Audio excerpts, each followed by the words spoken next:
People doubt that your thoughts create reality for you. But there's no question, if the energy is in sync with what is to come your way, that there is a space that you create that allows that to happen. And nothing more than The Color Purple explains that to me. That's what made a believer out of me. I read a review in the New York Times about The Color Purple. I started reading it in the bookstore.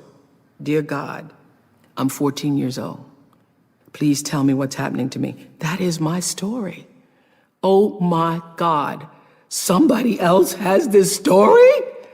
I go home, I finish the book that day. Before the bookstore closes, I'm back in the bookstore getting every book that they had, which I think was like 8 at the time.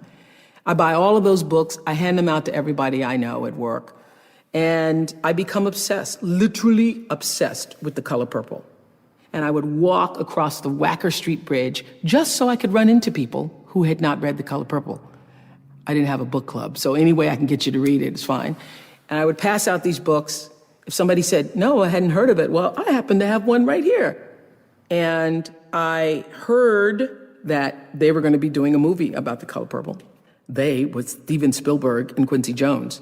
And as it turns out, I start telling everybody, I'm going to be in that movie. I'm going to figure out a way to be in that movie. I get a call from a casting agent saying, we're casting for a movie called Moonsong. They called it Moonsong at the time. You're casting for a movie called Moonsong? You're sure it's not The Color Purple? Because I've been praying for The Color Purple. He goes, no, it's Moonsong. So I go to this audition on a day in Chicago where it was 72 below zero. When I walked in there, I thought, oh my goodness, it is The Color Purple. Because I know every character. I've read the book. I read for The Color Purple. Not only am I reading, I'm reading like for a major role. They want me to read for Sophia. She's married to Harpo, and Harpo is my name, spelled backwards. So I think if that is not a sign from Jesus himself, I never saw a sign bigger than that. So I audition, I hear nothing. I ended up months later calling the casting agent saying, I haven't heard anything. He said, you don't call me. What are you calling me for? I call you. And we have real actresses who are auditioning for this part. So I hung up the phone and I knew I'm not gonna get the part. So I feel really terrible. I can't even believe this. I think this is a God trick. I think, well, God, what'd you do that for? Why did you take me to the audition and I'm auditioning and it's a Harpo character and then I'm not gonna get it? So I think it's because I'm fat. So I go to this fat farm, and as I am running around the track by myself on a cold, rainy Wisconsin day, I start praying to God out loud, and I say, I don't get it. I really don't get it, God, but I know you do. I don't know if this is some kind of joke or what you're doing with me, but I thought you wanted me to have this part. And I want to be in the space where I can thank you for the opportunity, but I can't now. I can't. It's too hard. Please help me let it go. Help me to let it go. And I start singing, I surrender all. I surrender all to thee, my blessed Savior, I surrender all. Now, that song just spontaneously came to me, but when you first start to sing it, you really can't surrender. You're just saying, okay, I'm gonna sing the song. I sang and I prayed and I sang and I prayed and I sang and I prayed and I cried until I could feel myself let it go and know you're gonna be all right. You're gonna be all right.